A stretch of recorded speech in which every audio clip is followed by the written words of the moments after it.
नमस्कार, आप सभी का बहुत बहुत स्वागत है।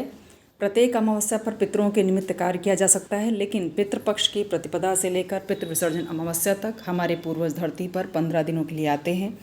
वो 15 दिनों तक अपने वंशज से अपने लिए सम्मान, भोजन, जल चाहते हैं। जिनके यहाँ 15 दिनों तक पितृ कार्य होते हैं वो संतुष्ट रहते हैं, और जिन्होंने नहीं किया वो पितृ अमावस्या के दिन भी इंतजार करते हैं। उस दिन भी अगर ये सभी कार्य कर दिए गए तो वो संतुष्ट हो जाते हैं। पितृ अमावस्या के दिन भी अगर आपने नहीं किया तो वो भूखे, उदास, दुखी मन से उन्हें वापस जाना पड़ता है, जिसके कारण वो क्रोध में श्राप देकर जाते हैं, पितृदोष लगता है। पितृ अमावस्या साधारण अमावस्या नहीं है, ये पितृपक्ष की अंतिम तिथि, धरती पर पितरों का अंतिम दिन है। आज की वीडियो में पितृ विसर्जन अमावस्या पर पितरों का आशीर्वाद प्राप्त करने के लिए पितरों की विदाई कैसे करें, इस संबंध में आज की मेरी वीडियो ज़रूर देखिए। पूरे वर्ष भर इनका आशीर्वाद मिलता रहे। अगर पूरे श्राद्ध पक्ष में किसी कारणवश पितृकार्य नहीं किया गया या पूर्वजों की तिथि का स्मरण न होने से पितृकार्य नहीं हो पाया तो ये अंतिम मौका है। पितृ विसर्जन पर पितरों को प्रसन्न करने के लिए किन वस्तुओं का दान करें? जलदान, तिलदान। सबसे पहला कार्य, स्नान के बाद भगवान का पूजन करें। अपना नाम और गोत्र को बोलते हुए तिल, जल, कुश से पितरों के निमित्त तर्पण कार्य करें, जलदान दें। पितरों के निमित्त 3-3 अंजलि दान दिया जाता है।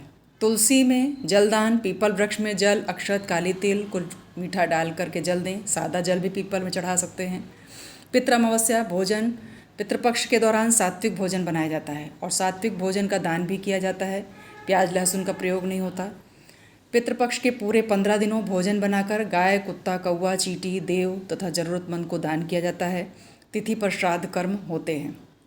व्यंजन, पितरों की आत्मा की संतुष्टि, शांति और तृप्ति के लिए पितृ अमावस्या पर उड़द की दाल के बड़े, चने की दाल के व्यंजन, कढ़ी, पकौड़ी, रोटी, पूरी, खीर, सब्जी, चावल इत्यादि पितृ अमावस्या के दिन रसोई में ज़रूर बनाए जाते हैं।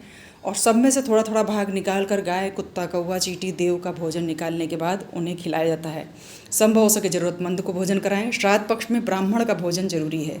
श्राद्ध पक्ष के 15 दिनों में या पितृ अमावस्या के दिन अगर कौवा आपको दिया भोजन खा लेता है या खीर पूरी खाता दिखाई दे तो पितरों की प्रसन्नता का संकेत माना गया है। गाय को देव और चींटी का भाग खिला सकते हैं, लेकिन कुत्ता और कौवा अपना हिस्सा खाएं तो वो ज़्यादा अच्छा माना गया है। खीर का दान, गाय, कुत्ता, कौवा, चींटी, देव, ज़रूरतमंद को खीर का दान करना बहुत ही अच्छा माना गया है। वस्त्र का दान, पितरों की विदाई का दिन है, इसलिए उन्हें वस्त्र में धोती, गमछा, कंबल यथासंभव दान जो दे सकते हैं दें। भोजन बनाकर दान दिया जाता है।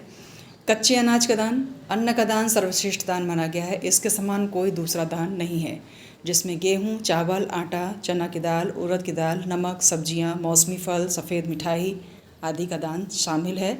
सामर्थ्य के अनुसार ही दान करना चाहिए, किसी से उधार लेकर दान नहीं करें। जूता, छाता, पंखा का दान किया जा सकता है। घी का दान, पितृ अमावस्या पर बिना पके हुए कच्चे अन्न के साथ घी का दान भी दिया जाता है।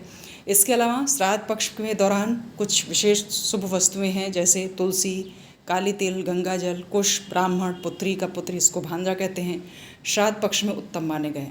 श्राद्ध कर्म तो तिथि पर ही किए जाते हैं, किंतु तर्पण पूरे 15 दिन तक किए जाते हैं। जिन लोगों ने गया में जाकर पिंडदान किया है उनके पितरों को मोक्ष की प्राप्ति होती है, ऐसा माना जाता है। लेकिन इसका ये मतलब नहीं कि गया में पिंडदान करने के बाद आप पितरों के निमित्त तर्पण भोजन का दान न करें, ऐसा नहीं किया जाता। गया में पिंडदान करने के बाद भी पितृपक्ष के 15 दिनों में पितरों को याद करना, उनके निमित्त जल का दान, भोजन का दान दिया जाता है। इसलिए पितृपक्ष के इन 15 दिनों में अगर ये सभी कार्य नहीं हो पाए तो पितरों की शांति के लिए पितृ अमावस्या पर ऊपर बताए गए सभी